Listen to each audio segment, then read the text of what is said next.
What's going on, ladies and gentlemen? Welcome to episode 26 of the Culture to Christ podcast. We are your hosts, Alex and Aaron. Thank you guys for listening to us again today. If you're a current listener and like our podcast, make sure you guys like us on YouTube. Subscribe to us on YouTube as well as Apple Podcasts. The more you guys engage, the more listeners like you get to listen to this podcast as well. So thank you. Today we're going to get into a big topic that honestly a lot of men and women struggle with right now, today, maybe 2 hours ago, if you're just listening to this now, is pornography and the struggles that elicits that throughout the world today. And yeah, Aaron, are you ready? Well, why don't we start off by saying how you're first place in the hockey pool going on. I No, woke big up deal. and I saw my phone, Alexander Radulov's first place. Alexander Radulov's, yeah. I mean, Great decision taking all those Dallas Stars, eh? I was like, you know what? These guys are pissed. They lost last year, and they're older too, so they had a long break. So the fact they had a long break because of the lockdowns, I was like, yo, these guys are ready. And then they didn't get to play right away. Right? Wasn't that worrying you though before? Because like all those missed games, like what if they started and then all these other teams, because they've been playing, like what if Dallas couldn't? Russian gas. So that's all needs to be said. Russian gas, right? Hudobin, he's Russian, right? That guy's a psychopath in that. Like he's only 5'11", 6 feet, and amazing. And Alexander Radulov is just any team he goes to, he brings the energy. And he wants to win. So and you know what's crazy? Your team was already doing good without those guys playing any games. That's why you were still already up there. I was just waiting. And then once they added, it's like, yo, you just blew the doors off the building, eh? So yeah, I'm excited. That's the one good positive is that I'll be first place the rest of the year. And thanks for we got to talk about some trades, eh? Yeah. I need some Dallas Stars. I only have one right now. Is your team good? Is your team doing good in the pool? Like the first couple days, I was doing I was second, and then I became first because Vegas was winning, and then Mrazek. So my team's getting fucked right now because Carolina hasn't been playing. Oh, they had the COVID. The COVID bug is going like in their room right now. So how do they decide that? How do they decide the games that get canceled? If one guy gets COVID, they have to stop playing, so and they have to track it? They see how many people they assume have been in contact with that person. And, you know, if like that guy's been exposed to the whole team, then they have to postpone their games, which is so stupid to me because you don't think any of the players are getting exposed to other people that have it in the arena? Like, you think every test is legit? It's crazy. I wonder, do you think it's a marketing thing to market COVID-19? Like if they're just using it because like the Alex Ovechkin, all those guys, like they're not. Like I said, Russians are fearless, so they don't fear. But they broke the rule of not being like you can't hang out with your other buddies in the same hotel room on the same team. Yeah, but so you can play hockey in the same ice together, be in the corner, rub on each other. So stupid. Forecheck. But once you get into the hotel, you have to be in your room by yourself, isolated. That's the rule. You can't be hanging out with your teammates, which is stupid. But in terms of you asking me if I think it's from marketing, I think that. From the very beginning, once they got Tom Hanks and they got, you know, the guy in the Bucks as the first people that are contracting it, they obviously used it towards, you know, their advantage of saying, if these guys have it and these guys are, you know, superstar athletes and a superstar actor, right, you can get it as well. So you better be cautious. Stay in your house. Don't and go it worked outside. too because remember when it first happened, we had a hockey game that night and all of us in the room were kind of like spooked. Like you remember the room?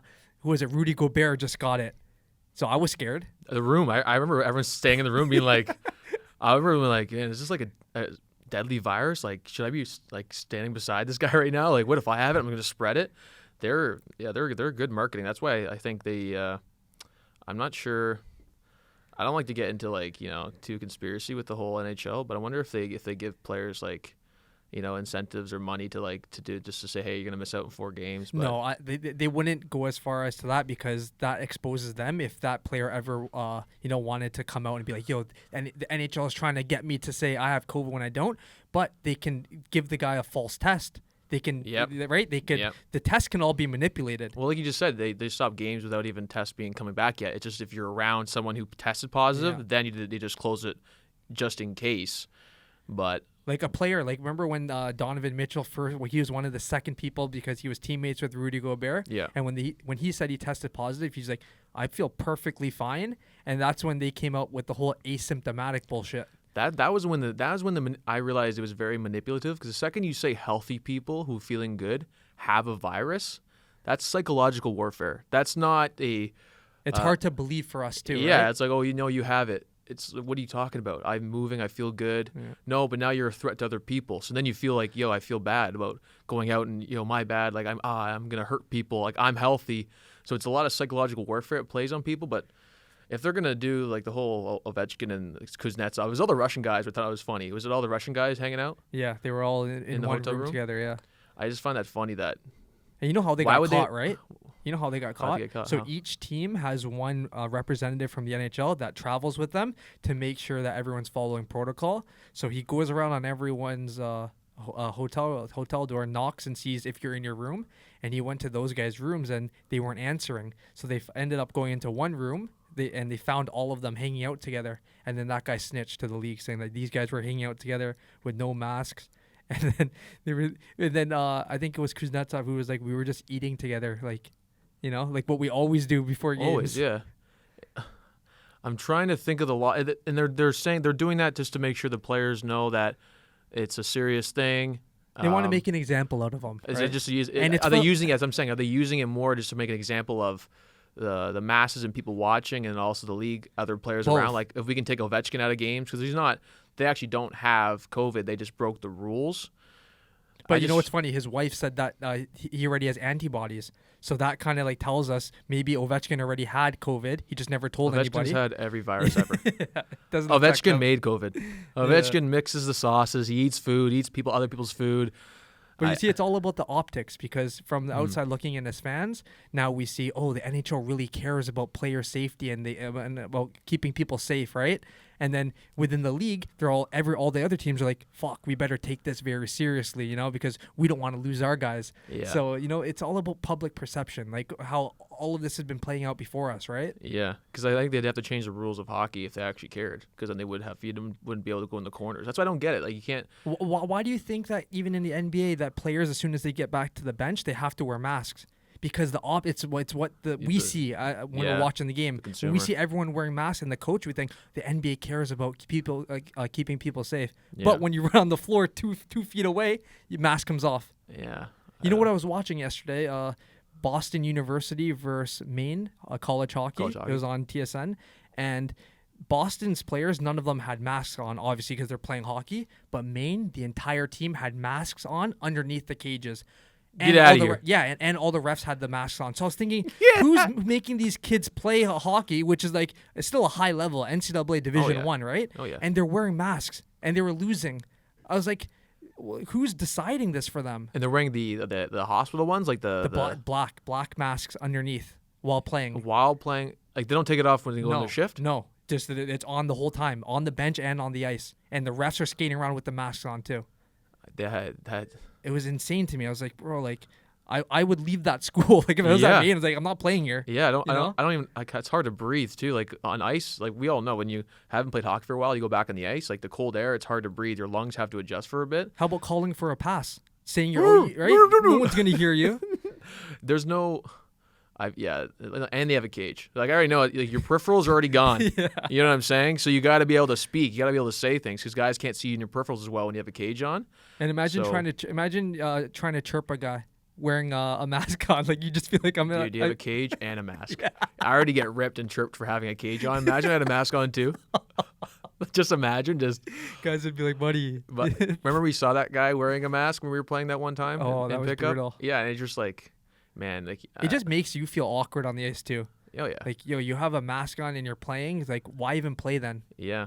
Just don't even play. And there's a lot of viruses around. That's why, like germs, like I find that people are now, because if you have a phobia with germs, like you're normal. It's like, no, like germs are life. You can't don't judge people based on germs. Like we're now judging people based on a virus. Like, oh, now you're this or you're unclean. It's like, man, I have to live my life. Like like I can't have Purell wherever I go, and hand you know sanitizers. What it is too? The crazy thing is, like, right now it's January 2021. We've been going through this since last March. Yeah. You think like we're gonna be, you know, so uptight this entire time for another year or two? It's like no. I know, and it's. I feel like the lid's gonna blow off, right? There's people in in Toronto, like the ones that were always like those protesters who've been doing it since day one are now getting arrested, right? They're now the police are just so it's gonna either the police has to escalate and start, but I think it's just getting. Why are you wearing a Leafs hat, by the way? You hate the Leafs. No, I forgot to ask you that. No, it's because it matches the outfit. And because they won yesterday, right? They won yesterday. Did you watch that game? Edmonton. I watched a little bit of it, but I am actually a Leaf and Detroit fan. I'd say more Detroit. Dallas, actually. But right now it's Dallas because even last year with my cousin playing on the team, and I want them to win a cup. He's still playing, right now? Yeah. So I want, and I like old school hockey, and they have a bit of that with young Finn guys and the the Klingberg. They're all good. So, at least this looks good with the outfit, you know, for the cameras. Yeah. But repping. Yeah, I think that Dallas needs a cup because Ben's a beauty, old school hockey player, still has the no visor, old school look, and. He got hurt yesterday. Did you see that? Did he get hit? Is that why he got no points too? Yo, his injury looked like the same thing that happened to me in Newmarket. Oh, like an awkward fall? Yeah, so he collided with a guy and then his knee twisted. And then he couldn't put weight on it getting off the ice. So I think it's like an MCL or ACL. Yeah, so he'll be out till playoffs. It's perfect. It's fine. He'll be good. But no, I like old school hockey players. Like they have Pavelski, old school, Radulov, old school. These guys they'll grind, they'll fight, they'll tip, they'll toe drag you, they'll battle, they do everything, right? Do you have Klingberg too? No, I don't have Klingberg. Oh, okay. And Heiskanen? You have him? No, I don't have those guys. I have Hudobin and then the 2 goal scorers. Good pick on Hudobin, eh? Yeah. That's a big pick. I'm a scout. I should be a scout. That's my next job when I'll go to school for scouting. Show me resume. Yeah. Yahoo Sports. Yahoo Sports Fantasy. I pick great players. Trust me. But yeah, so even the new NHL, the Leafs team right now. Like I'm a fan of the organization. Growing up in Mississauga, you just Toronto, hate the players. I don't like the team. Yeah, I don't like their style. You like the Leafs. You just don't like how they play. Right? Yeah, like if I could trade, I would actually take Montreal's team over the Leafs team. I would just switch. Sure. I would just switch. Montreal looks dangerous this year. I liked them, and I dropped Toffoli in my other league. Actually, made a You mistake. did too. Me and you both. Yeah. Frank, I know you're listening to this. Fuck you for taking Toffoli. That's why I was mad at you over the Trump stuff. It had nothing to do with politics. It had to do with me dropping Toffoli and him being the hottest player. Yeah, and so like their team is they're a little bit old school too, like Petrie, Shea Weber. That was a good. When I saw you drop Petrie, I was like, yo, that's a good, because he was snapping. Petrie? Did I say Petrie? Yeah, it's Petrie. Petrie. But he was amazing in the bubble. You know what I realized? That everyone who played well in the bubble is playing well now because it's the same type of game. There's no fans. No fans. Right? It's like if you can get up for those games with no fans in the bubble, you can do it now. Yeah. 'Cause some players, they need the fans there. That's why I think guys like Zibanejad, like the flashy guys, they're doing shit quiet right now because they don't there's no action for them. It's true. Some people do get energy from people. I'm actually opposite. Like I like quiet and focus. So when there's fans, like when I played Junior C in Stainer, like massive. Like it's a small town right near Collingwood, Wasaga area. So home games, bro, were crazy. Like small rink, one rink. Everyone's there yelling, screaming. When you hit somebody, the whole place goes crazy. That's crazy. So I remember when I was I just joined the team and I was grinder, whatever, and I just wanted to make an impression. So obviously I'm blocking everything, like every shot coming through me. I'm like a goalie. But there was one shift where I knew there was a guy, they were doing the D, we're going behind the net, D to D, and the guy was skating up, and I took a whole lap around like to our blue line. And I'm like, I'm gonna kill this kid just so I can get like for the boys, you know what I mean? Yeah. And he got the puck and looked up, and I just went boom, and the whole place goes crazy. And I was like, well, I'm sore. Like, and I was like, but it was a good moment for the fans. Yeah, and I was like, everyone's like, it's one of those things where you just in Junior C is like, it's not. There was some skill, but it's very like just grind and like. So that was like, yeah, some players do feed off, but then at the same time too, it's like you're not playing good in your home crowd, like you're messing up, like everyone knows you get pressure. Benched. It feels like, yeah. So I can see some NHL players that there's nothing. It's just quiet, and you just can focus on playing. There's going to be a huge difference. And that's why a lot of people thought that there was going to be a lot of blowouts this year because we were seeing it in the NBA. When teams go up by like 20 or 30 points, the other team, because there's no fans, they have no motivation to try to get back in the game. So that people thought that in hockey, if a team went down like 3-0 or 4-0, that there would be no fight back because, there's no emotions. Yeah. And we're actually, some of the games have been going to OT. So far it's been okay, but it'll be interesting to see in maybe a month or two if that same energy and compete level is there. Yeah. With no fans. And I'm thinking if the players are Canadian, those who have leaders who are Canadian, they're gonna do well. Because they don't care who's in the stands. Alex Don Cherry Richardson. Alex Don Cherry. I just always believe that, bro. Such a Don Cherry comment. If you got Canadians, you're gonna make the playoffs. It's just true though. I just honestly, that's why I look at the Leafs. I'm like, okay. Where was that in the World Junior Final? Yeah, they were playing Fortnite too much, and they were too much on their toe drags. But I just think there's a different breed. Like the Canadians that make the NHL and stay, they just have a certain fight. Like they don't care what the score is. They're always about the next shift and like putting in their all. So I just think that with no fans, like some guys love the ladies in the crowd or their buddies are watching. When they score a goal, the crowd goes crazy.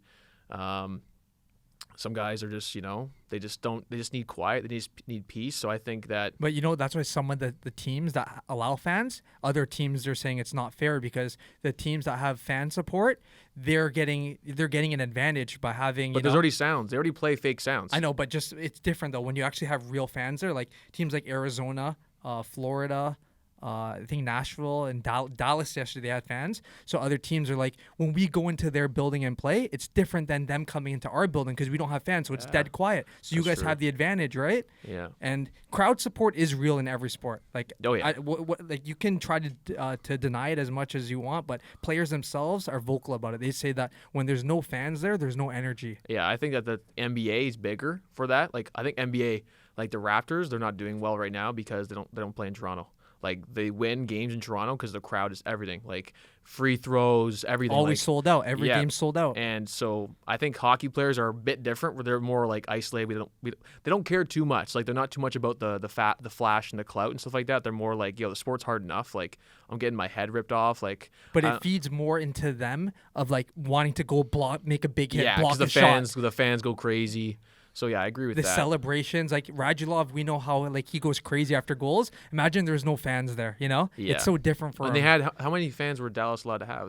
I think I think they're allowed was it enough? 20% or 30%. Was it enough to make a difference, you think? Yeah, you could they were you could see them. Okay. Yeah. Well, I don't think they have. You know what's so stupid though? So they don't allow fans to sit within, I think, like 5 rows from the rink because they don't want the fans. They don't want fans to get too close to be able to infect players. How stupid is that? So you let them come in the building, but you can't be 5 rows from the players because that's too close. Yeah, I mean, no. What are they, like animals, like exotic zoo? Like that's what they're treating these athletes like now. Yeah. They're treating them like products. When you think about it, like we pay you. You have to put on your mask. You have to go play hockey here. You can't socialize here with your buddies. Like it goes to show, like even when you're a millionaire, you can't even go eat food in your hotel room with your buds because you'll get suspended. You still have a boss. Yeah, you still have a boss. So I mean, it goes to show you got to humble yourself. Right now we're pretty good in doing what we need to do. But yeah, I think it's an interesting time to see all the different things going around with like how, but. Yeah, I'm all about Canadians. Back to that point, Canadians are going to win the cup. So if you have a captain on your team, if you guys are hockey fans, what you said there might come true. So you said Canadians might win the cup. The Canadians might win the cup. Literally, the Montreal Canadiens might win the cup. They win. Josh Anderson, look out for him. I'm telling you, this guy is unreal. He's like he kind of plays like you, to be honest. Don't you find that? Yeah, driving just, the just net 10 like, times better. Just like way. Don't give me that. Way better. But that's who you. I feel like if you're in the NHL, just that's do that. the type of that's game why I like watching him. He just goes right to the net. He'll fight. He has a great shot. Makes good plays. He's from Burlington, Ontario. So Laz would be like Tyson Barrie out there. Oh, eh? Actually, you know what?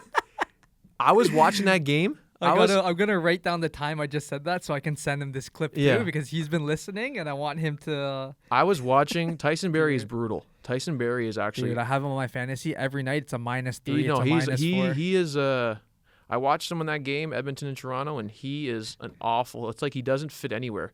It's like he's a defenseman that should be a forward, but he's not good enough to be forward. But he played on a good team back with McKinnon and stuff, so he keeps getting chances. Dude, he always gets caught. He's slow, gets caught. makes bad plays. He doesn't have any real good skill. Like, he's not super fast, doesn't have a super hard shot, doesn't have super great hands, doesn't have great edge work, and he's not like amazing like Letang with the puck, right? With Crosby.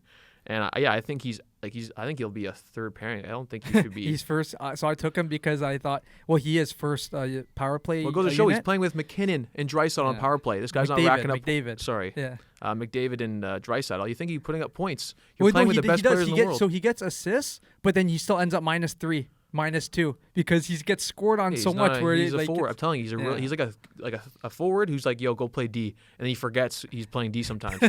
Yeah. So yeah, I mean, that makes sense. Like, actually, Laz is a little bit different, but Laz just holds on to the puck too. But Barry long. loves to spin back into the zone too. That's what Laz like. He likes going back. Yeah. It's anxiety. He's afraid of the virus. The COVID goes on the offensive zone, so he stays back.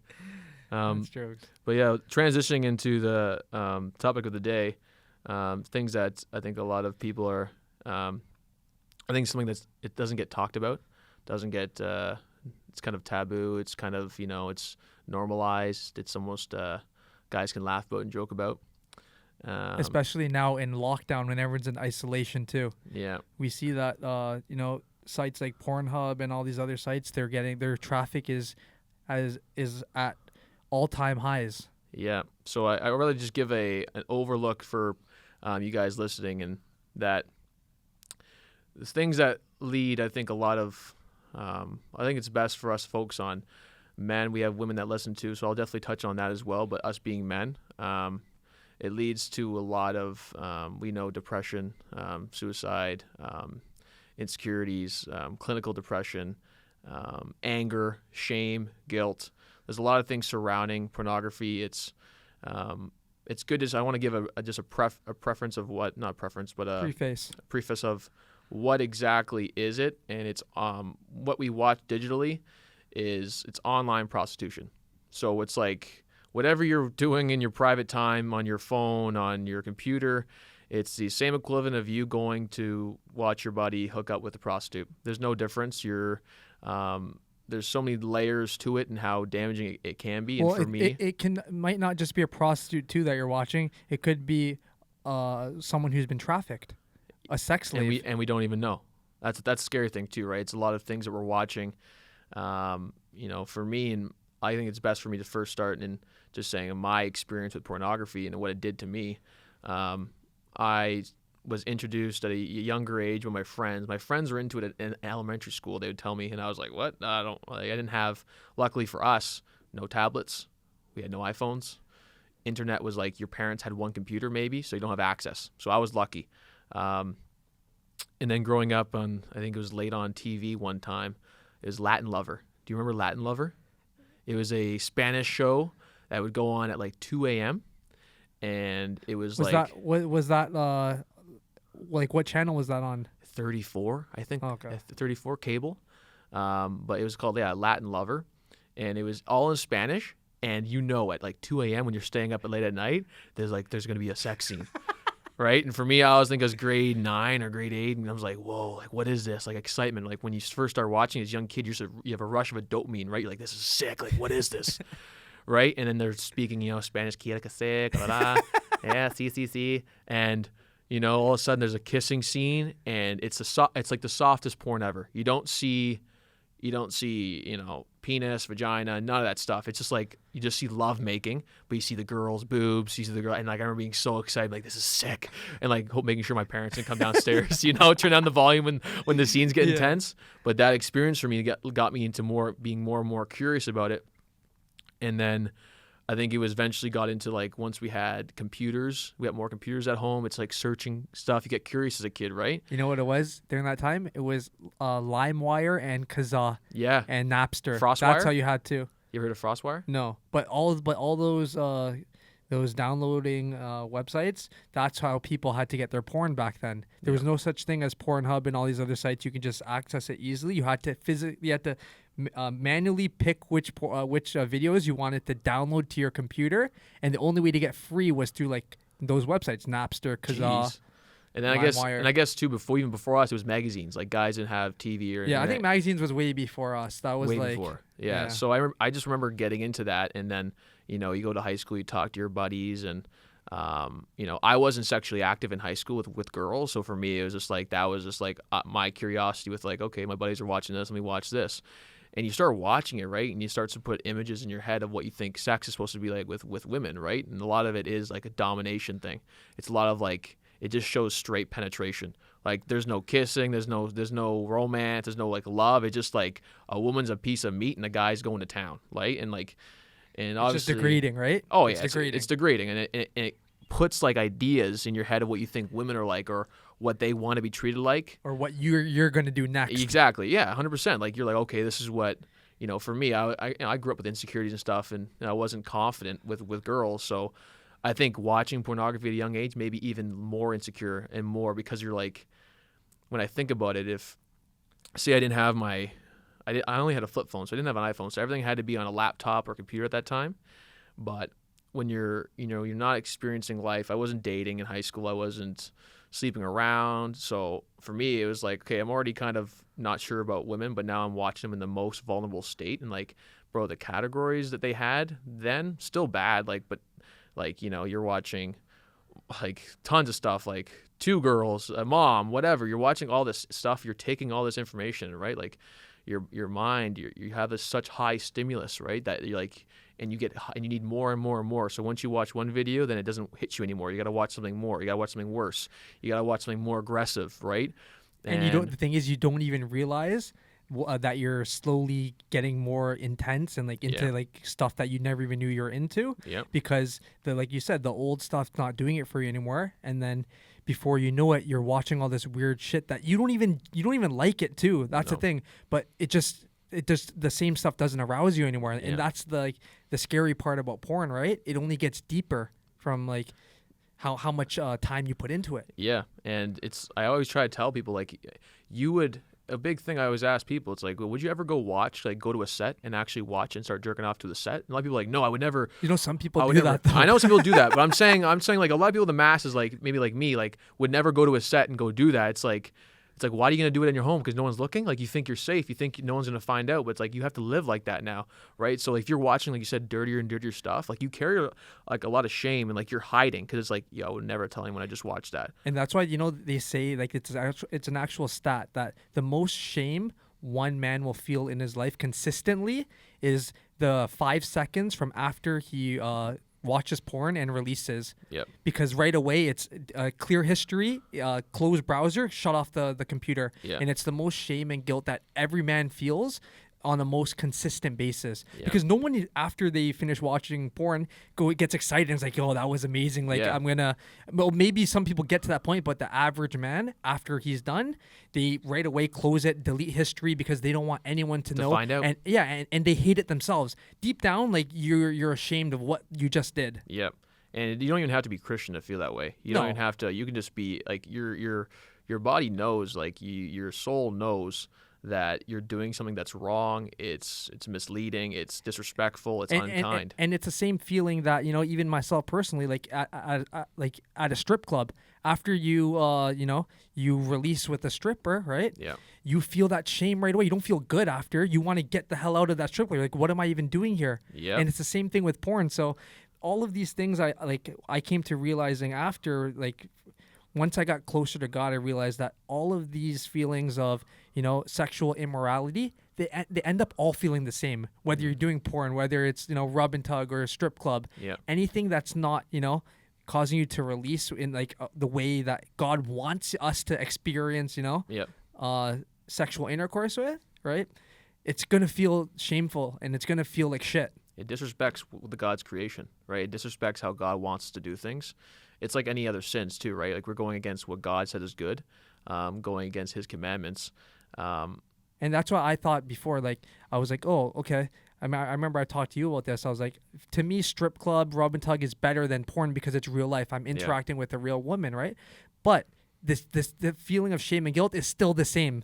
So that just goes to show you that that's all just a bunch of bullshit and justification. And why do you think you felt that way when you would go those places?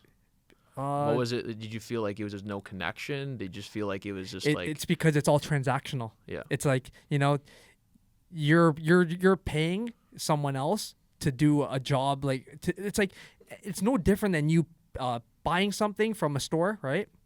And they call it buyer's remorse. After you buy, like, let's say a new pair of shoes or something, after you get it, for the first time, it might feel good when you first get it, and after it just goes back on the shelf because it's not fulfilling. Yeah. And it's the same thing in the strip club, because when something is transactional, there's no real love behind it. There's no real connection. It's short-lived. Yeah. And it's the same thing with porn. But the reason why I wanted to stop watching porn, right, it's because I felt that it was too time-consuming. Like, you can just spend their hours just like, watching one video. Then you go to the next video. And then at the end of the day, like, you realize, you just spent like an hour watching videos. It's not real, So then I always felt that before. I was like, I go with my buddies, like, after whatever we're doing, like, if we're all going to the strip club together, it's like a social event, right? But then after, and I told you about, like, for rub and tugs, you're like, oh, I get massages anyway, so I might as well, Yep. Happy ending. Happy ending, right? And you realize that after you keep trying to justify to yourself, right, that it's okay, it's what guys do, right? And then you get into the rabbit hole of, like, that becomes a normal thing. Yeah. And that's a scary path. Yes, when you can't recognize your sin, like the sin and like the dangers of it, it's hard to live with yourself. So the only way you can live with yourself is you have to justify it. So for me, when I was same thing, like, it started off with porn in high school, and then I went to college and I started picking up women. I got good at picking up women, and unfortunately, the way I viewed women was based on my first experiences, which was porn. Right? It wasn't in a relationship. I never got in a relationship. So my experience with women was pornography in a sexual manner. What I thought sexuality was pornography. So when I started picking up women, I didn't care what they thought or felt. I'm like, yo, we're just getting the job done. We're going to have a good time, and that's it. Like, I didn't care about them. And then, I'd go to the strip club in Guelph called The Manor, and they'd have, like, rookie nights and stuff like that. And I remember going, and you'd see girls there that are, your age or younger or whatever. And, like, I always kind of felt conflicted. I'm like, I didn't like going to strip clubs. First of all, my ego was like, I don't want to pay for this. I shouldn't have to pay for this, right? But you just see women there, and you're just like, they dance and they get naked, and you just feel like you kind of just feel empty because you're like, that they don't even want to be there. Like, no woman wants to do it, okay? I know people think that women want to go into pornography. They want to be a stripper. They want to be an escort. They don't have to. You don't know what their life was like if they got abused as young women.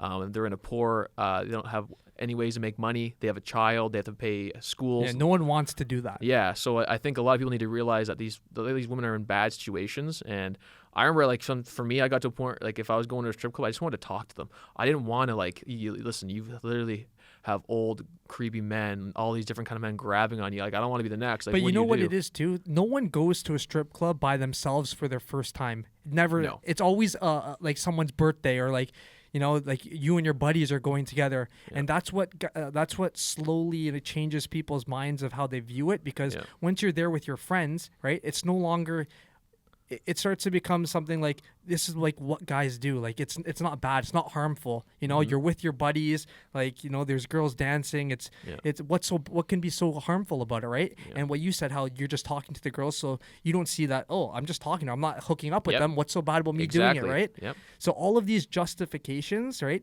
they lead to a place of, like, not just emptiness, but you then tell other people, like, yo, why don't you come? And then that's how the snowball effect happens, because you start telling other people, like, yo, just come. You don't have to hook up. Like, just come for a drink. Come watch, yep. And that's how it becomes normalized. Yeah, exactly. We know what happens when we visually watch it all the time. What are in our thoughts? What are we going to think about? Like you said, it starts with thoughts first. As us as Christians, we know the thought happens.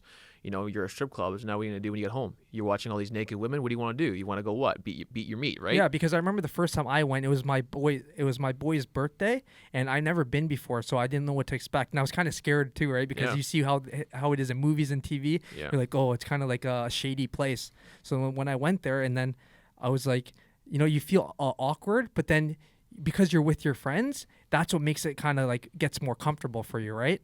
And then after your buddies pay for dances. Your buddies pay dances for you to, like, get you, like, accustomed. No, not the first time. Okay. But my buddy, because it was his birthday, he got dances, right? Yeah. And then when you see it, you're like, oh, because that's my boy, and I know he's a nice person, like, he's my boy, right? So, like, he can't be that bad. Like, he's used to coming here anyways. Yeah. And then you start slowly bringing more and more people, and that's where the problem lies, because we're just constantly corrupting more people. Yeah, more people. And in the young minds, like, that's why I like to tell, like, how my, our stories of how we got introduced to naked women and pornography, and sexually soliciting women because it transgresses. Like, it gets worse. It doesn't like you just do it and go, okay, I'll do that once a month. And no, like you like it. Like as a young guy with testosterone, you get fired up. You want more of that dopamine rush, right? It's an addiction. It's a drug. It's really a drug. And you know what it creates too? So for researching for this episode, I watched like a couple of videos on YouTube, and then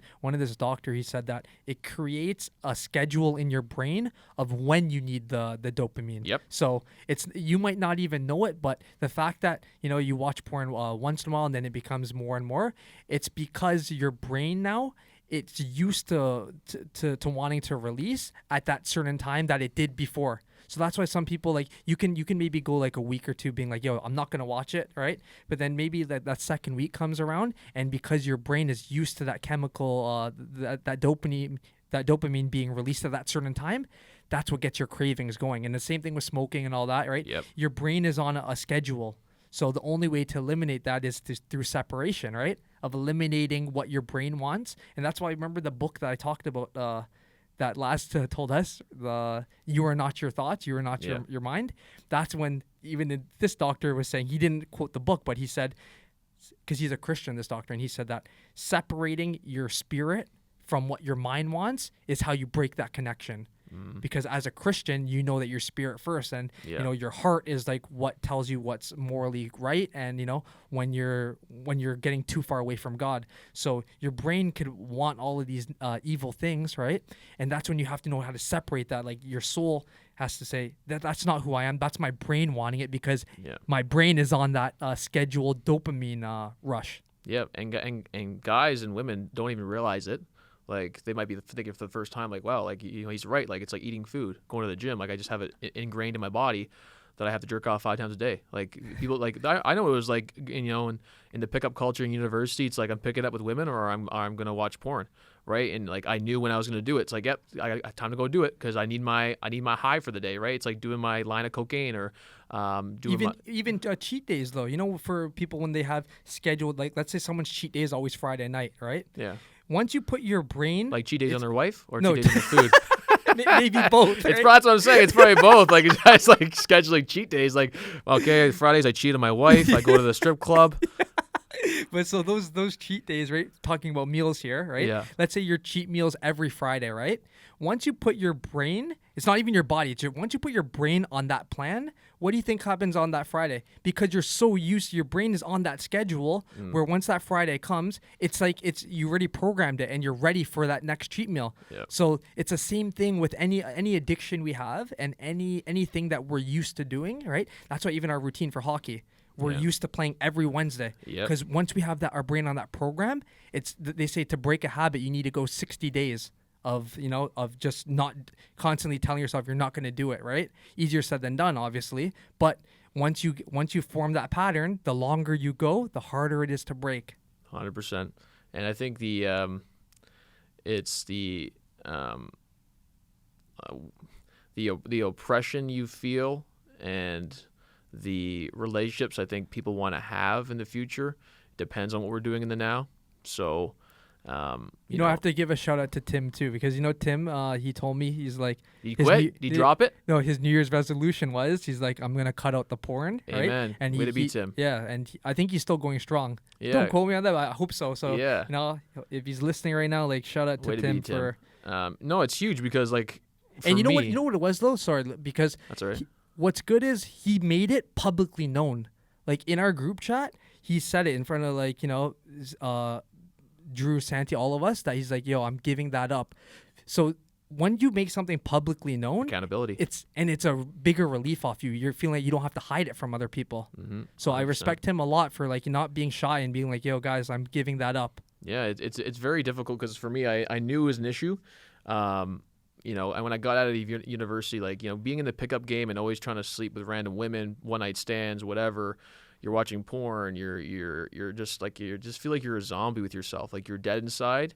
For me, especially when I got into my relationships, I knew I had an issue, because I took the perversion of pornography and then you bring it into your relationship. And I was conflicted because like I did care about my girlfriends, but you realize you're conflicted because you're like, hey, I love them, but why am I doing these things that I watch on porn, right? And that's a reality. A lot of people do that. A lot of people do it in marriages. They're doing it with their boyfriend and girlfriend. They see them as an object, right? Because porn objectifies women, objectifies men. And we start to objectify the people we're with. We're perverted. Like the sex, we just pervert sex. It's about us getting off and the other person getting off. It's not actually about love or connection. So for me, that's when I first realized that I had to quit it when I got in a relationship, because I was like, yo, this is messed up. Like, I don't want to be thinking of these things away from her, around, whatever, my first relationship. And then once I started working on it, I started seeing a change in my focus. I felt more relief. I had more energy. I was actually more confident. Like, pornography for you is, if you're a guy listening to this, pornography does not make you confident. It doesn't make you productive in your workplace. It doesn't make you, actually, you can't even talk to women as much either, because you have so much shame and guilt. It's like, you see a beautiful woman, like, you just shut off because you're like, oh, I just jerk off to you in pornography in my room. I don't even know how to have a conversation with you, right? It gives a fake reality in our head, right? It's just it's a fake life, right? And so me and my relationships, like when I even went into my second one, I already had quit pornography, so it was way healthier for me. And then even in my faith, I realized, like, I was glad I stopped it before I came closer to God. But it just shows more fruit in your life, because people, people get in relationships, boyfriend, girlfriend, but we all know a lot of times they're just banging. Like, if you took away sex from the equation out of a lot of relationships, they wouldn't be lasting, right? So I think for people, they struggle with even intimacy with the opposite sex, because we're so used to objectifying them through a screen, right? Like, so what do you recommend guys to do now? Because look, now we're in lockdown, so guys can't even meet girls, right? They can't go to clubs. They can't find places where they can meet someone who, they want to not just hook up with, but I'm talking about like getting a girlfriend and maybe even eventually to marriage. But if you're a single guy right now during a time like this, and they have those urges to watch porn, or maybe not even to watch porn, but just to release their stress, what do you recommend them to do? Well, number one, you and I always know Jesus Christ, Lord and Savior. So for Christian men, get to your faith, get your word, pray, work on your faith. Right? That's number one always. But get to work. Like, get to work. Find productivity in your life. You have to be focused on doing something. Give yourself a task, give yourself a goal, and work on it. And you know what? So that's a good thing you said that, get to work, because we all know about the stories of Floyd Mayweather, Mike Tyson, Muhammad Ali, right? The lead up till their fights, right? Whether it's 6 months, sometimes these guys stay sex free, not even jerking off themselves. Like, no sexual stimulation or release is necessary. Like, they don't even do any of that for 6 months before the fight, because they build up the testosterone inside themselves, and they find that balance that that they need to get up for the fight. So if these guys can go for 6 months without any release, right, it's possible. And guess what that builds up too? That's spiritual confidence. Yeah, like confidence that no one can mess with. You think Floyd Mayweather, this guy trains, right, wins, won't even give himself pleasure. He denies himself pleasure. Like, think of that. You think he's going to be afraid of you? Like, this guy's denying himself any form of pleasure. And that's why I always said, I was like, the longer you go, right, because I felt this myself, the longer you go without releasing, right, you feel that like sort of superpower in you. Yeah. That that's why I always say that hockey some hockey players, we all have their own superstitions, right? Mm-hmm. But I always personally felt that the longer you go without releasing, the stronger you feel mentally and physically. But you have to make sure you have a purpose, because you have a purpose. Because like exactly, you could tell somebody, yo, don't do it, but they're like, they're not bro, training like Floyd. They have they're not working on anything. Yeah, so they're like, bro, I'm going nuts. Like, I'm like, yeah, dude, you're doing nothing. Like, when you in your free time, you just jerk off all day. It's like, now you just take your free time and you find something you would like to do. Like, what's your creativeness? Working out or writing music, building a brand, training, going into a next sport, or performing better at your sport. Like, you have to get to work, because put the mind onto something that's productive, right? And it's a good practice too. Yeah. They call it abstinency, right? Abstinence, yeah. Yeah. Celibacy too, like, if you have to. You have to be able to. It's a good way to, to get ready for your future, because if you can overcome not giving into your own sexual urges, right, that teaches yourself discipline. 100%. And discipline is something that only you can teach yourself. Nobody can teach you how to be disciplined. They can tell you about it, right? They can show you how they do it, but at the end of the day, it comes down to your own character and accountability. Exactly. So if you can stay away from like your own sexual urges and like fantasies and what you want to do for your bigger purpose, right? You see the big payoffs in the long run. Amen. And I'm a sexual person. I'll be honest. I'm very touchy. I'm a physical guy. I like to train. I like to be like, I wouldn't be able to do it if I didn't have God in my life. I wouldn't be able to do it if I didn't have God in my life. You have no reason to. No reason, no purpose, no accountability. I wouldn't have an absolute truth that God is sovereign. So I know for me and what I want in my life, like I already know my future. It's like, I want to be a husband. I want to be a great husband. I want to be a good father. I want to be a good role model to my kids.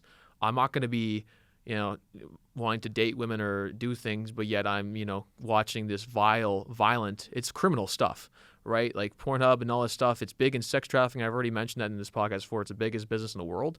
Do you want to be promoting to that business? Every time you go click on a video, you're saying, I promote this business. But nobody's soul actually wants to watch porn. No. Or wants to go to a strip club or go to a rub and tug or, do these things or go on Tinder. Nobody's soul wants to do that. It's all from the mind. Your brain wants that because those are the images it's seen before, right? And it wants that dopamine rush. So that's why I always try to tell people like to try your best to separate it, because once you go spirit first and you like ask yourself, what is this urge? Is this want coming from my head or from my soul? And it's always from your mind. Yeah. Because once you separate, and like when I go, I'm spirit first. It's like I want the Holy Spirit to be my primary focus, not what my mind wants. It was the best thing. Like it's the easiest thing for me. Because the devil can't access that. Right, he tries to access into your mind and get into your heart, right, and then into your soul. And the devil's not in your soul. No, he's trying to, and I think a lot of people too. It's, I think people have a misconception too of like Christians, that like people think Christians are perfect, that they don't have any sexual urges. We never want to lust after any women, right? Like that's what the foundation of pornography is, that it's the amount of lust that we have. Like where a lot of people don't love each other anymore, they just lust after each other. Like I did that with women. Man, I was like, damn, she's sexy. Like I would just have this lust, this urge, right? Like, damn, she's fire. Like that's what I was functioning from before, right? And praise God, he was actually able to change that. God can renew, like, you said, don't even want to think of your mind, but he can renew your mind if you read good things. Like you don't watch and read awful shit all the time like I was. He can actually renew your mind. That's a verse in the Bible. Amen. He says renew your mind first. Amen. Because that's where your thoughts come from. Right, and that's where the devil can infiltrate. That's where he puts these ideas in your head. So for me, like he had to renew, because I didn't like how I felt in my relationships. I felt conflicted. I touched on it before. For me, I had a lust problem, and pornography and picking up women allowed me, to lust more, and that's what led me into cheating. Right? It just was controlling my life. It was owning me. So God had to break that and change even my thoughts.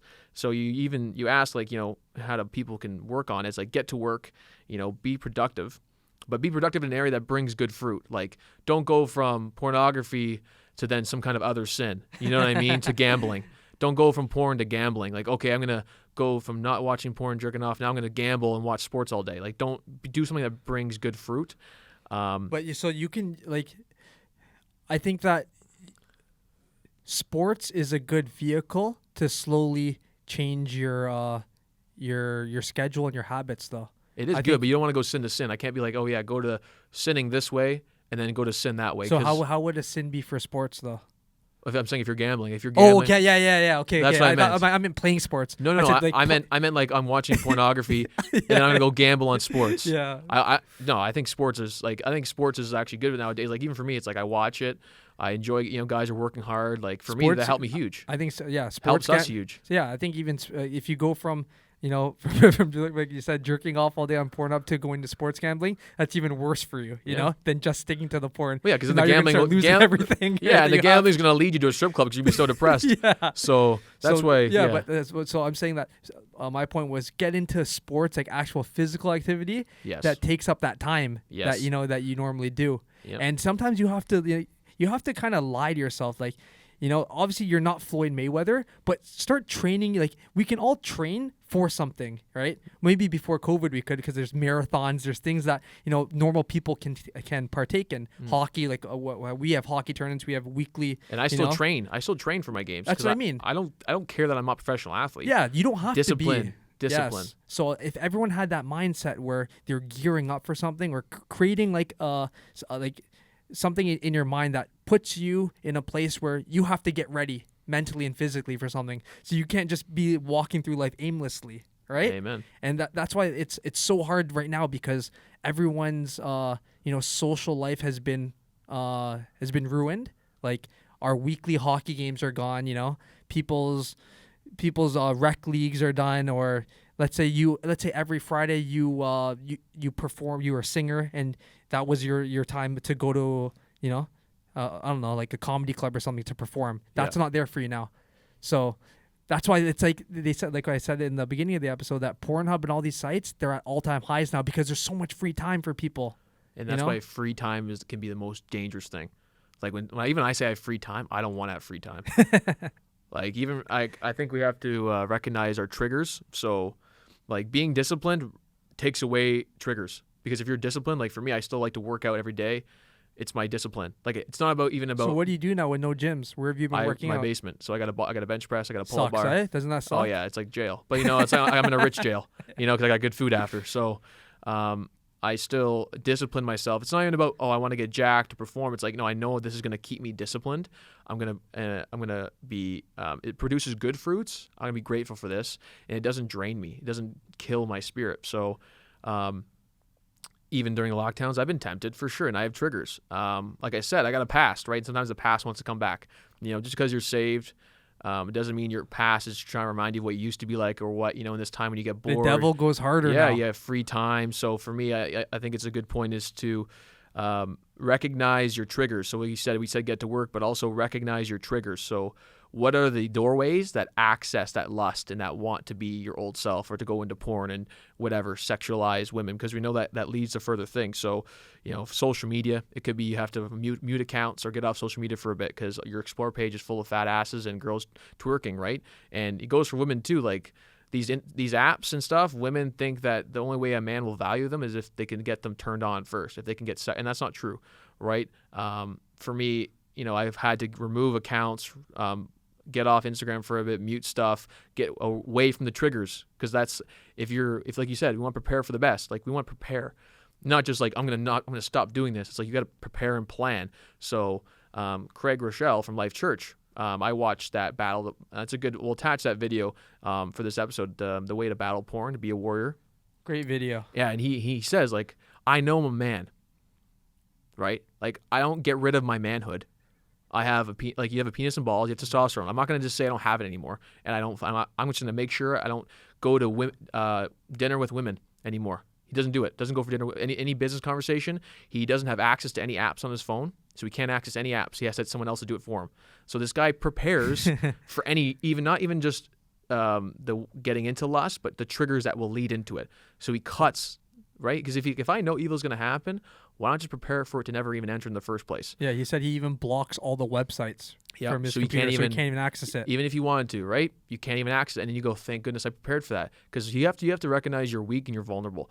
Like, when I'm harder on myself, I'm like, I can't mess up. I actually want to do it more. But when I recognize, like, I'm weak as ever, let me just plan, it's way more easier. Even Lamar Odom has the same thing, because he has a pornography addiction, and now for his phone, in order to access even the internet, like his Safari browser and stuff, he has to get a code from his wife, and his wife has a program that she can see what's on his screen whenever he accesses the Safari. So once he goes on Safari, his wife gets a notification, and she can go on with him. But like, that just goes to show you that even how crazy that is, though. And he almost died in the brothel when he was married to Khloe Kardashian. He almost, because he had a bunch of of girls around him, and then he was ODing on coke and hooking up with them, and he almost died. He had a heart attack. Is a brothel? Is that what's a brothel? A brothel is like a sex house where it's like a bunch. While of girls. He was married? Yeah, while he was married. See, that's what it blows my mind too, that there are marriages where people are still like watching porn and it's normalized, or like there are relationships where they're both watching porn. And I want you guys to know, like, they don't care about you. Like, I'm being dead honest. Like, if you're in a relationship and the person still watches other women getting fucked, Yeah. right? I'm gonna be dead straight, because to me it's like, how do you, like, for me, I was convicted. Like, I got in a relationship, like, I can't do this anymore. Like, it's cheating. It's like, yo, like, I like you, but like this girl's ass is fatter, and like this guy, like, I'm like, it's It just adds to the world right now of confusion. oh yeah, Like, so many you're things are confused. accepted now. Yeah, and that's why too. It's like, I'm gonna be straight. Like, you do not, if you want to actually respect the person you're with, like, or maybe you're single right now, work on these things, because you actually want, like, imagine you're with somebody you care about, and on their alone time, they rather watch, multiple dudes get off. Like, say it's like, even for women too. Like, women watch porn as well. It's like, imagine you actually have feelings for a woman, like, you care about her, and she enjoys spending more time watching porn than being with you, right? And like, we realize that sex eventually gets numb. Like, people start wanting more things. You know, that's why Right. even in strip clubs on TVs, they have porn going in the background as if there's not enough naked girls walking around. But it shows you, like what you said, it's never enough. Where some guys now, the stripper's not enough for them and the porn's not enough. They need both combined. So they need to see both going to Yep. get off. I know, And the strip clubs know that, or else they wouldn't have TV screens with it going. 100%. But you know, like to get back to the world of like confusion, like even if you look at how when you're on the internet browsing, right, and you see certain ads come up, right, the ads now are so sexual where it's like they want to lead you to end up going to Pornhub. Well, Like, that's actually what happened to me when I was a like, kid. I don't even buy obviously I don't buy lingerie, right? I'm straight. not? Yeah, so when it comes up, because they want to market to you to Yeah. buy it for your girlfriend or for someone else, right? Yeah. So I've been getting so many, like when I go on pro stock hockey websites or I go on eBay, some of these ads come up, right? And it's for like women's lingerie, but like the ads, like they're so provocative where if I still was watching porn, it would make me want to go watch Yeah. porn, right? And they want 100%. that. They know that. Yep, and you have to recognize too, if you're a Christian struggling with it, I'm gonna give you a stat here. I got actually from that Craig Rochelle. Like, this is a human problem. Obviously, there's layers to it. When you're a Christian, there is more of a focus on the demonic things that it's doing to you, like what you're allowing into your body. Like, there are many sins that are happening at once when you're watching two people have sex on your phone or on your laptop, right? Like, your infidelity, you're coveting, so you're wanting someone that's not your wife. You're coveting something that's not yours. You're Lusting. Lust is lust is like the obvious one. You're living in pride.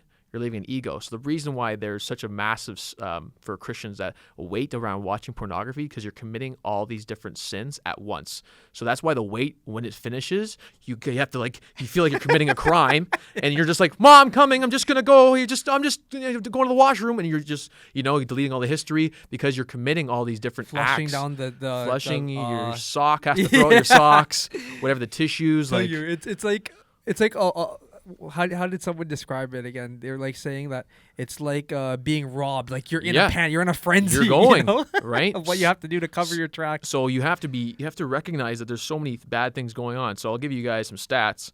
Some of you guys like stats out there, but 64% of Christian men and 15% of Christian women admit to viewing porn monthly.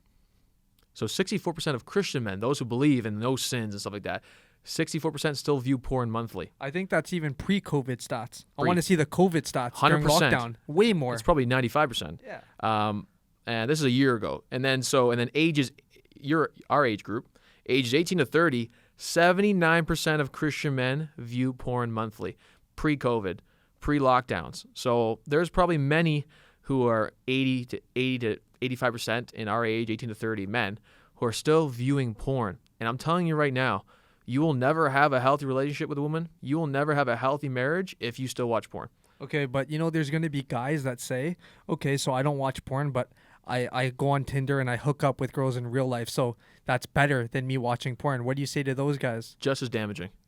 Why do I know? I've done it. I've done both. So for me, it's way more damaging to make a soul tie with somebody from hooking up from an app than it was watching porn. But they both fucked me up. But real life, you would say, is more damaging because More now you're playing damaging with to me someone's emotions. Because that's a person. I'm engaging in it.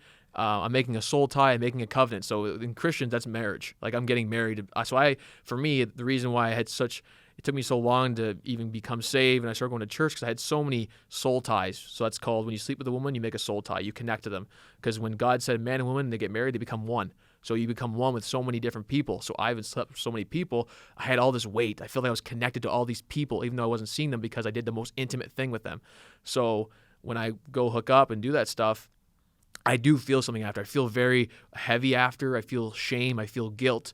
And it's hard for me to get out of it. I have to pray. I have to ask God for forgiveness because it's real. Like, I'm giving someone my body, my life force. Like, I can create life. And why do you think? And why do you think after it's done, guys are like, yo, or you gotta leave, or I gotta leave right away? You're like it's a dash to the door, right? Yep. Because you still feel that shame and guilt. Yep. So it doesn't matter whether it's online or in person.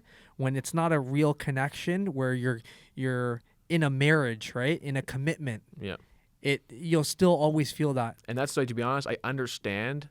If I didn't go through my experiences of pornography, picking up women, even sex before marriage in my relationships, because that's what I did. I wouldn't be able to understand why God said to wait to have sex when you're married. I wouldn't understand, but now I see why. But what if a guy and a girl, they're in a long-term, like, let's say they've been dating for years, right? Yeah. And what if they say, how do you expect us not to have sex before marriage when we've been with each other for like 3-4 years? Well, I mean, when God finds a wife, he finds a good thing. When a man finds a wife, he finds a good thing. So if you love someone, marry them. Like, why do you need to date them for 3-4? I know people have been dating each other for 10 years. Like, you don't know yet? Yeah. You don't know yet? Okay, what if they say this? They say, I don't want to marry someone, right, if I haven't had sex with them, because I don't know if Then what do you value most? Lust or love? Because have you heard what I said before? Yeah, 100%. Yeah, that's people why, say that. Yeah, because people think lust. People think sex is the definition of love. Like, sex is the final thing. I hear a lot of people, you don't buy the car till you take it for a test drive first. I'm like, oh yeah, but I'm pretty sure a car depreciates once it goes off the lot. Oh yeah. So I like that one. So you like that one? So if you want to use that analogy, let's use the analogy fully. Yeah. So you take a woman and have sex with her once. What do? Every guy does it. If you have sex with a woman right away, I know I'm devalued. You devalue it. I picked up women. I knew once it was over, I wouldn't want to date you. And to be honest, I didn't want to date myself either. I didn't think I was worthy, so that's why I stayed single. At least you're real about it from both sides. Yeah, that's it for me. I'm never like, oh, you guys do like this, but like, I lived that lifestyle, and I saw it. People like give stupid analogies, like, okay, use the analogy fully then, because the car loses its value, right? Yeah. So if people are focused on lust first and not love, of course you're like, yo, I need to know how she bangs first, bro. It's like, bro, like, what about like the things you do? What about the things she does for a living? What about the things she likes to do? How she want to help people? Like, do you want to have, like, for me, I was like, I didn't like myself. I'm like, hey, I'm picking up, doing this, watching porn. Would I want my girlfriend or my wife to be doing the exact same things? No, I wouldn't want that. Hey, what are you doing? Oh, I'm just watching a gangbang on Pornhub. Come down in a second. Like, no, that's like, you don't want that, right? People are lying to themselves. We know the truth. We make, like you said, justifications. We can justify anything we do. If we don't want to repent, we don't want to recognize any God in our life. Some people too, though, they say they're in open relationships, right? Like, we know people personally who are in open relationships where, they allow their girl to hook up with other guys because they're allowed to too, but they still say we still love each other. So what do you think about that? What do you think? What do I say to you when you ask that? They're not in a relationship. Yeah, it's not a It's not a relationship. I agree, right? Too, because how an open relationship, if it's open like that, it's not real love. Yeah, and because how can you not feel angry if someone else is hooking up with your girl? And when you value something, you put in effort, you put in work, right? If you want something to build long term, you have to put in effort. If you have open relationships, I mean, you don't care. It can go away any time. And yeah, sure, if you want to live like that, but you have nothing that's going to actually be fruitful in your life. You're not going to have any actual quality and meaning, right? So I think people like to play that both ways. For a lot of confusion right now. Yeah, man. And that's why for me, it's like I know if I find someone or whatever and it's God ordained. Like, for me, dating apps are a trigger. I know I can't go on dating apps. Lockdown, I can't do it. I can't because it's a trigger for me, because when I'm trying to be who God wants me to be, it's like God's like, you don't even do my work, get to work, don't focus on dating apps. You said lockdown, you have been going on them? Yeah, and it's a trigger for me. But you can't even meet up with them in person now anyways. Yeah, I mean, sure, it depends on if they're afraid of COVID or afraid of wearing masks. It all depends. But usually, like, so dating app, like your first date, you meet in a public place. You can't even do that now because everywhere's closed. Yeah, so I did that. So this is what I did. I went to a Starbucks, had to wear the mask in the Starbucks, and that I couldn't sit down in the Starbucks. So now I can't even sit down. I had to get my coffee, and then I had to go to the washroom.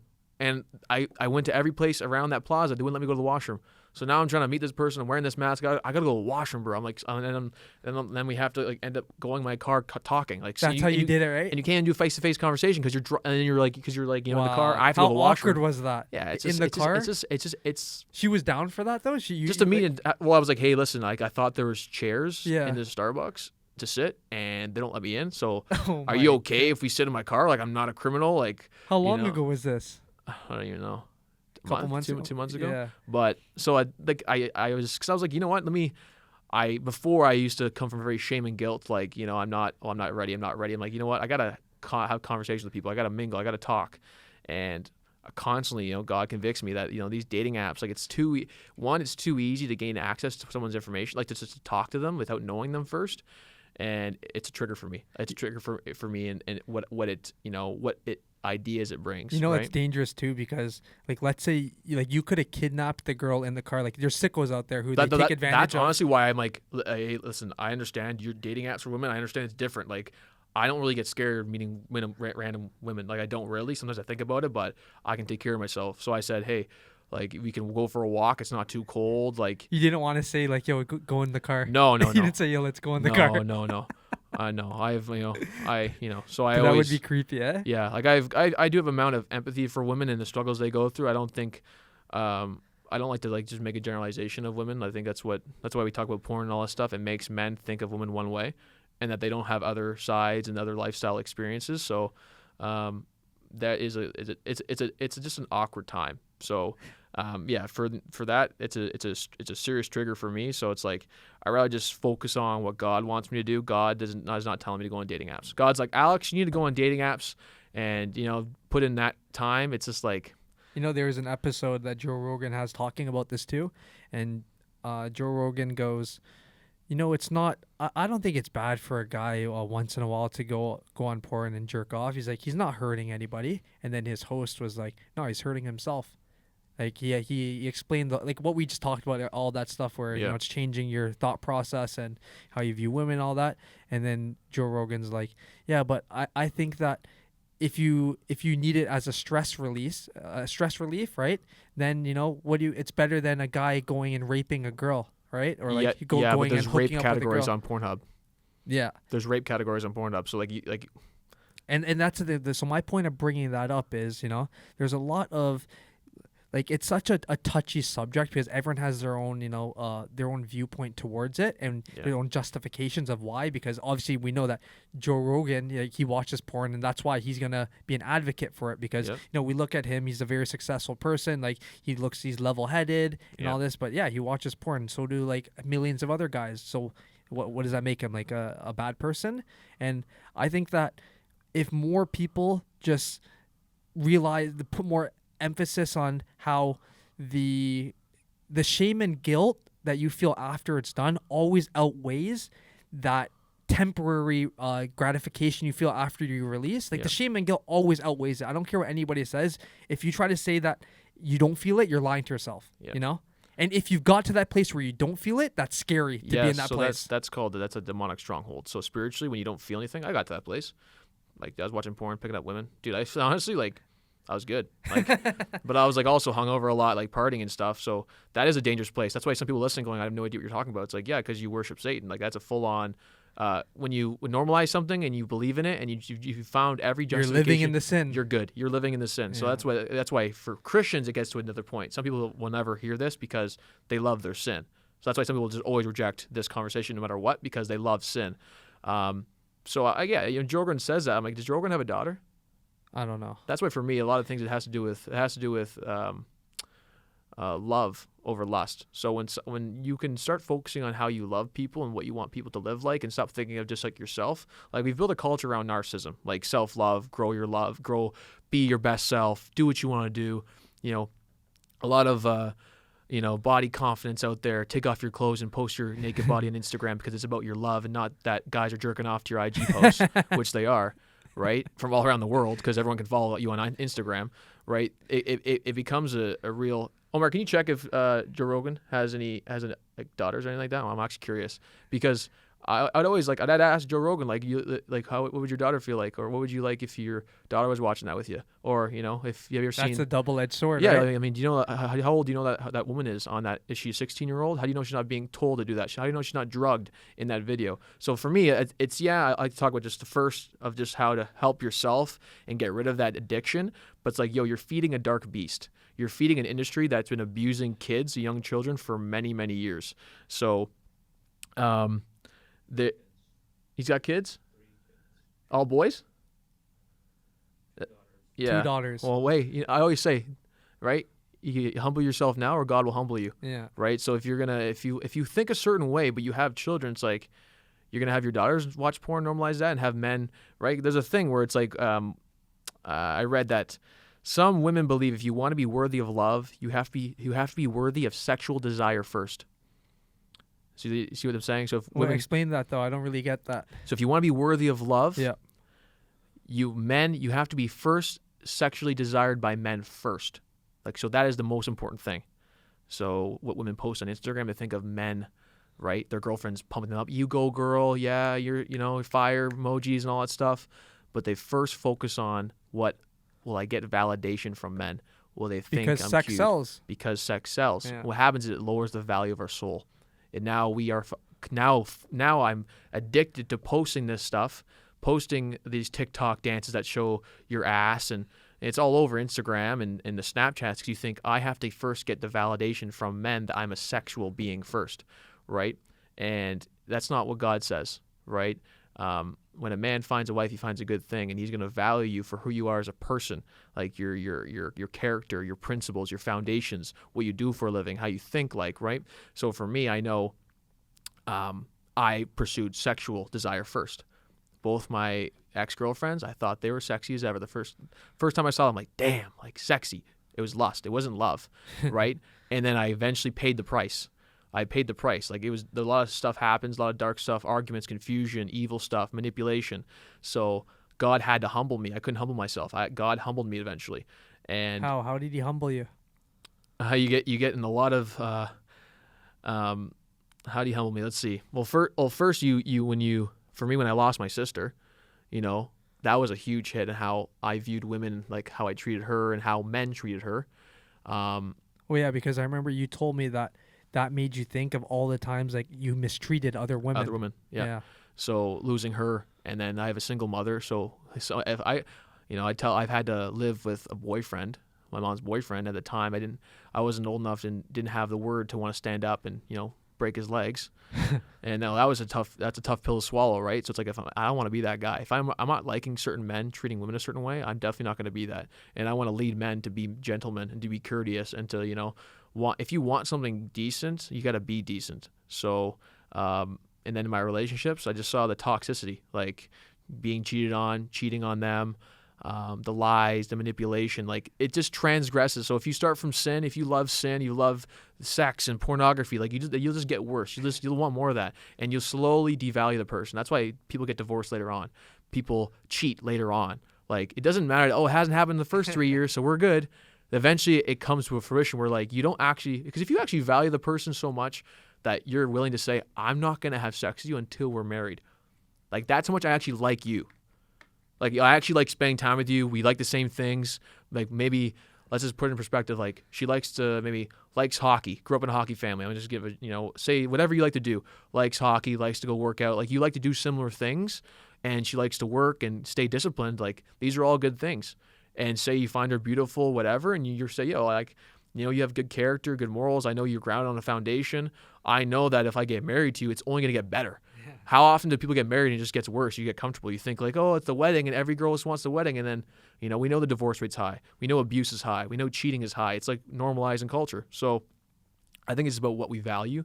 And I came from that dark side, bro. I lived it. I was around people. I hooked up with girls who had boyfriends. I was like, this is real? Do you actually have a boyfriend? There's a tagline you just use, and so I did those things. Only on Instagram. Only on Instagram, right? As long as it looks good on Instagram, right? That's why people that value the Instagram page, how it looks, y'all are faking. It's straight up. You guys are fakes. That's why I don't even care about mine anymore. I post what I want to post. I don't care what you think of the layout is. I'll post what I want to post. It doesn't matter. It's not real. It's not a real. It's completely. It's a business tool. So, And I think, yeah, I just think it's the point too. It's like I always think about who I was when I was younger and how it messed up my mind. So I know there's younger guys and girls that listen to this podcast. So you got to start recognizing those things, because it's also like how people are going to treat you. Like if you're just a sex object, you're going to get treated like a sex object, right? If you start actually valuing yourself and putting yourself up to value, yeah, you might have to be alone for a bit, but that's why we have God in our life. So, yeah, you just have to be able to, get rid of that stuff over time. And you gotta expect the feeling of withdrawal. After you stop watching porn, you're gonna feel like some days you're gonna feel like shit, and you're gonna be like, well, like the benefit is not outweighing the feeling of of stress. Yeah. People start to feel stressed. They start to feel depressed. Right? They're like, I'm not getting that same dopamine rush. Yep. That's because you're starving your brain, right? And you have to realize that withdrawal is changing the patterns that your brain has ingrained already after all those years of all those images you've been seeing. Yep. So start to slowly rewire, right? Yep. And then see where it takes your life. And think you're gonna notice a difference in how you feel everything. You're right, and like I like to say, like I'm a testimony of that, because I started watching porn when I was 16 or 17. And I stopped watching it at 24. So that's 8 years of pornography, daily, weekly, whatever. And I've gone, so I'm 27, gonna be 28 soon. The last 3-4 years, I've watched it one time. So I can actually count once I messed up. And how did you feel Awful. after? I was like, I'm never doing that again. Yeah, It happens too. When you go so long and you're so strong in your faith, and I don't have any urges to go do it. I don't think about it because it's not in a routine. It's not in a habit. I think about my work, things I want to do, like good fruits. And I don't know what happened that day. And I was like, the shame was like 100 times harder to eat too than it was when I was in it all the time. And I was like, thank God. I actually said, thank God for his grace, because he forgave me. I was like, thank you for your grace. Because I was like, why did I watch that? Right. Yeah. And that's why I know it's possible. Like I'm 10 times more productive. I'm sharp. I'm focused.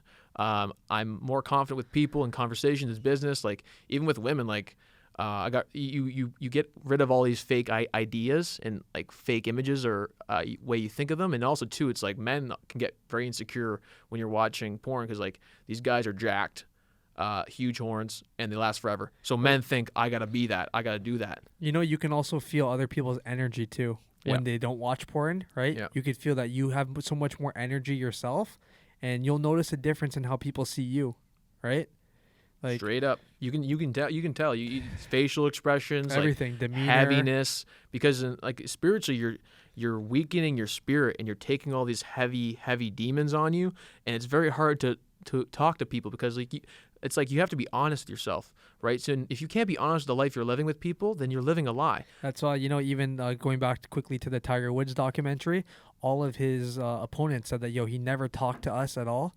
He was always just like closed off. Like he was a robot out there, because he was living in that sexual sin, where it's like he was waiting for the time he got off the golf course to actually partake in the things that he wanted to. He didn't care about other people's emotions. He didn't care about making friends, or there's just no love behind human interactions. Amen. And that's the one good note for you guys is: are you lusting after people, or are you loving people? Right? Are you sexualizing everything you do, or is there actually love behind it? I'm going to give you guys a few tips.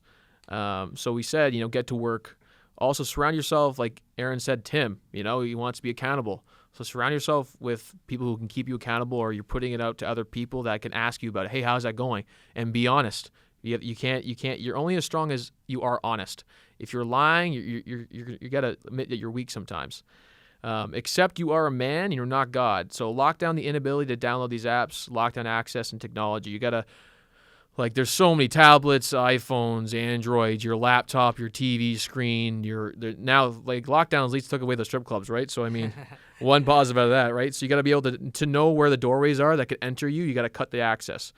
And like I said before, why battle a temptation in the future when you have the power to eliminate it today?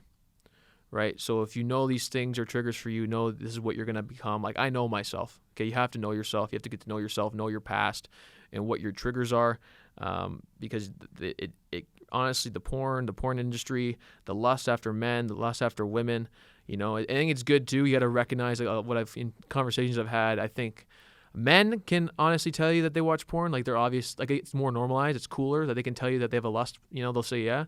But I think they'll find women that women will justify it differently. Where they I'm not going to generalize it, but in my experience, they're not less clean to want to sleep around with many people, but they'll find one person they just want to have sex with a lot, and there's no difference, right?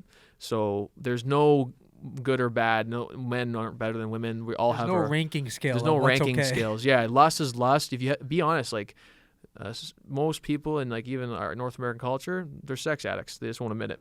So yeah, you got a verse of the day. Romans chapter 1, verse 24 to 25. It goes, "Therefore God delivered them over in the desires of their hearts to sexual impurity, so that their bodies were degraded among themselves.